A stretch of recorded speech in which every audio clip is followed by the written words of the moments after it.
Hey guys, what's up? It's me, Austin here. Today I'll be reacting to Napoleon Part 2, The Conquest of Europe, 1805 to 1812.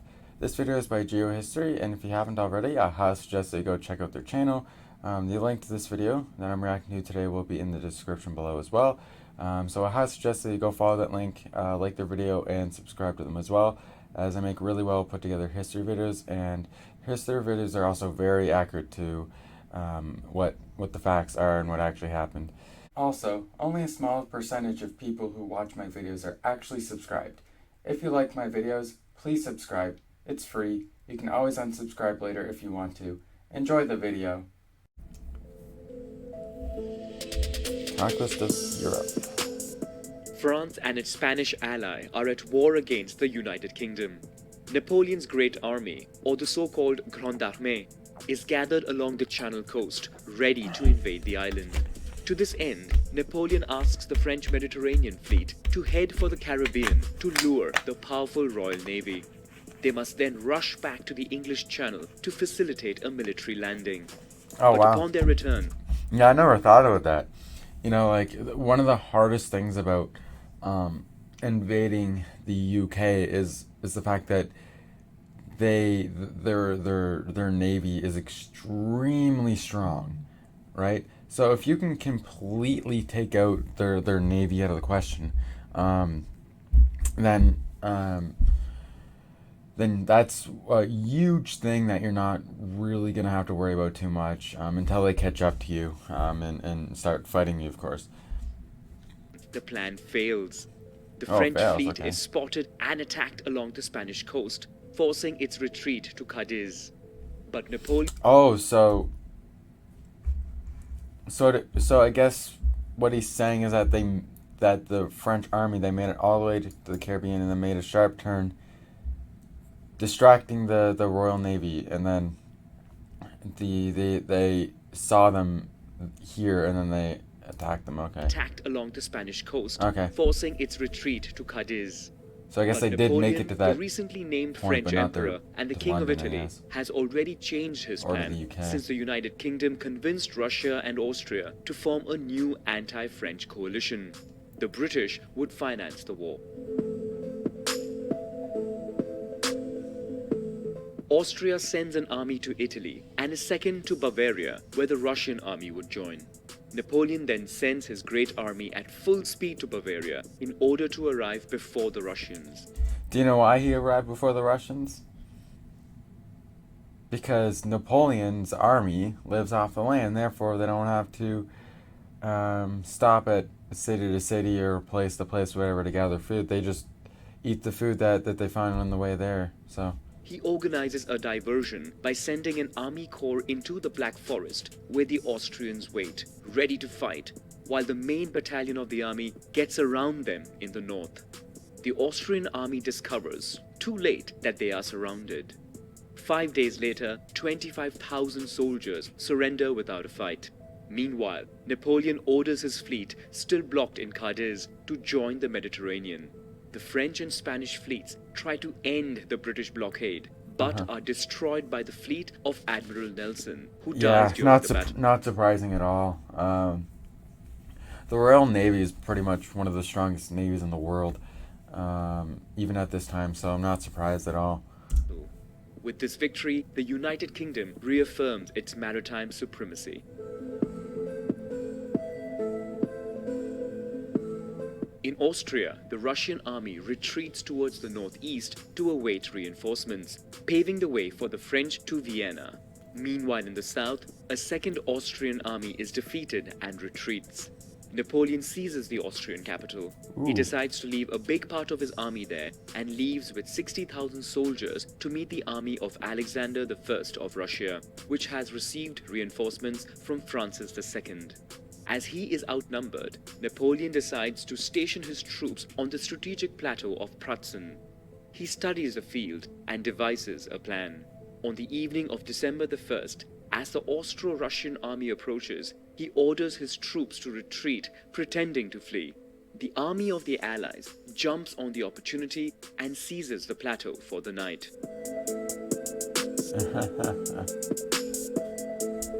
Yeah, the great thing about a battle, I guess, is trying to outthink your opponent and try to win the psychological battle. Napoleon is like, I'm gonna make it look like that I'm retreating, that I'm fleeing, but I'm actually not. It's just a one step in the greater part of the plan on winning. The next morning, convinced that the French are retreating, 40,000 Russians charge towards the south. The outnumbered French army tries to hold them back best as they can. But further north, hidden behind the hills, the bulk of the French army launches a surprise attack and Oh, takes back the plateau. The Austro-Russian army finds itself split in two. The Russians try at all costs to take back the plateau, but fail. The army in the north is pushed back to the east, while the French surround thousands of Russian soldiers in the south. Russian troops panic and surrender, or try to escape on frozen ponds, which are targeted by French artillery fire. With the French victory complete, the Emperor of Austria negotiates peace. He loses control over the German states, marking the end of the Holy Roman Empire, which would gradually be replaced by the Confederation of the Rhine under Napoleon's protection. Napoleon appoints his brother Joseph as the King of Naples and his other brother Louis as the King of Holland. He also begins the construction of the Arc de Triomphe in Paris to celebrate future victories. Fourth Coalition. Prussia dislikes French management of the German states, so comes together with other powers to form a fourth coalition against France.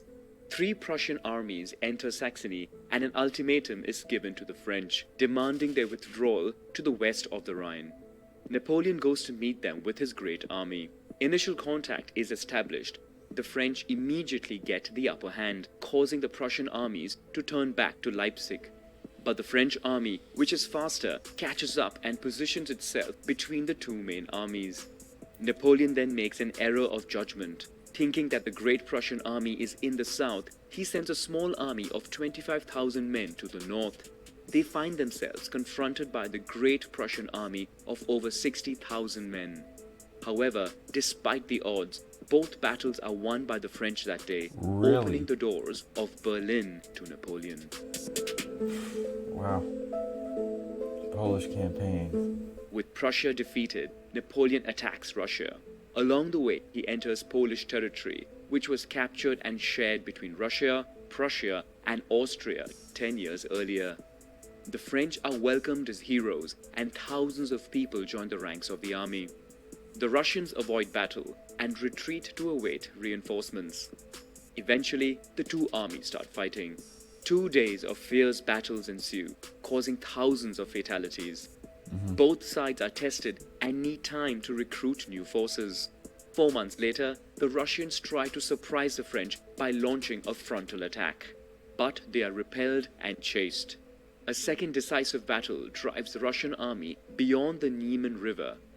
Exhausted by war, neither side is able to gain supremacy over the other. A peace treaty is prepared.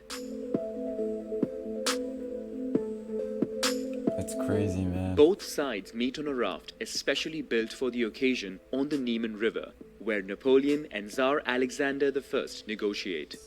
According to the terms of the treaty, Prussia loses half of its territory. Its western territories are annexed to the Kingdom of Westphalia, of which Jerome Bonaparte becomes the king. In the east, the Duchy of Warsaw is created. Allied with France, this new state could act as a strategic buffer in case of future war. Russia, on the other hand, gets the authorization to seize Finland. Finally, the two powers ally against the United Kingdom, which finds itself squeezed by French domination on the continent. Oh. Weakened by wars, the UK faces a difficult economic situation. And now, Napoleon tries to deliver a final blow by imposing a continental blockade. No European port may accept British commercial vessels. But not everyone agrees with this policy, including Portugal, a historical ally of the British. Peninsular War. Let's see what he In has to say response, here. Napoleon wants to invade Portugal. Its Spanish ally joins the offensive and allows French troops to cross its territory. The following month, the Franco-Spanish army seizes Lisbon, forcing the royal family to flee to Brazil. But after this victory, new French troops are sent to Spain. Napoleon begins to show a new interest in Spain, which is no longer the great power it once was. After a coup attempt orchestrated by Ferdinand against his father, King Charles IV, both go to Bayonne to ask Napoleon to resolve the situation. Meanwhile in Madrid, people rise against the French occupiers. The revolt is violently put down. Napoleon then decides to place his brother Joseph on the throne of the country, while his brother-in-law Murat gets the kingdom of Naples. Guerrilla war. The French brutality in Madrid infuriates the Spanish population. Throughout the country, militias form and organize a guerrilla warfare against the French, targeting isolated garrisons and lines of communication. The French are tortured and slaughtered. In response, French armies burn to the ground villages suspected of harboring rebels. In the years to come, France would need to constantly strengthen its military presence to try and defeat rebel strongholds. In the south, a French army is defeated. In panic, Joseph Bonaparte flees Madrid with his army. The news spreads throughout Europe, reinforcing anti-French sentiments. Uh-oh. Meanwhile, a British army contingent lands in Portugal. The Grand Army. Napoleon wants to settle things himself with his great army, but fearful of being outflanked in the east, he organizes a meeting with the Tsar to try and strengthen their alliance, but in vain. He still sends part of his army to the peninsula, where the Spanish armies, divided and poorly organized, are crushed in a month. While advancing on the British army, Napoleon learns that Austria is ready to go to war. Leaving his army in Spain, he quickly heads eastwards, where the Austrian army enters Bavaria.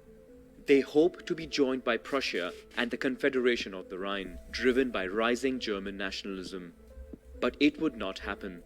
Meanwhile, Napoleon asks Russia to go to war against Austria, which it declines. Fifth coalition. Isn't this the one that the coalition A actually fifth wins? coalition is formed, but in fact, Austria finds itself alone against Napoleon. Within days, the Austrian army is divided into two. The main body manages to flee north of the Danube, leaving Vienna defenseless. Napoleon seizes the Austrian capital for the second time, while the Austrian army positions itself north of the Danube. To complete victory, Napoleon must find a way to cross the river, but all bridges are destroyed. He begins building bridges and attempts to cross with his army. But a powerful Austrian offensive pushes them back to the island of Lobau. This is Napoleon's first major defeat. He moves back to Vienna to strengthen his army and organize a new offensive. In one night, he makes more than 140,000 soldiers cross the Danube. Over 2 days of fierce and bloody fighting, the Austrians retreat and ask for an armistice.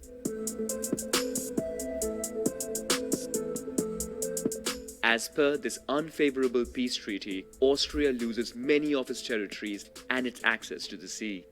Moreover, Napoleon divorces Josephine, with whom he cannot get legitimate heirs, and marries Marie-Louise, daughter of the Emperor of Austria, with whom he hopes to have a child. In France, Napoleon becomes increasingly authoritarian, jailing political opponents, censoring the media, and spreading his propaganda. The economic situation of the country worsens. Wars, and especially the 300,000 soldiers stationed in Spain, are expensive and require a lot of resources. On March the 20th, 1811, Marie-Louise gives birth to Napoleon's much-awaited heir. The baby receives the title of the King of Rome. In Portugal, a new British army, led by Wellington, takes over and pushes the French army away. The French army requests reinforcements from Napoleon, but these remain unanswered as he focuses all his strength on the Duchy of Warsaw. The relationship with Russia deteriorates, causing Napoleon to prepare for the invasion of the country. Wow.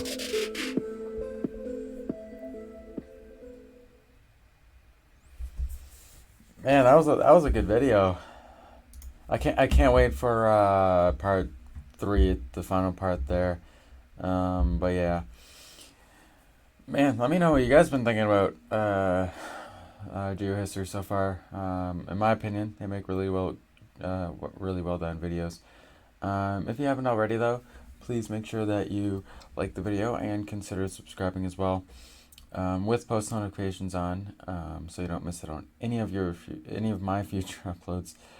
Can't speak, jeez. But with that being said, I'll see you guys in the next one. See you later, guys.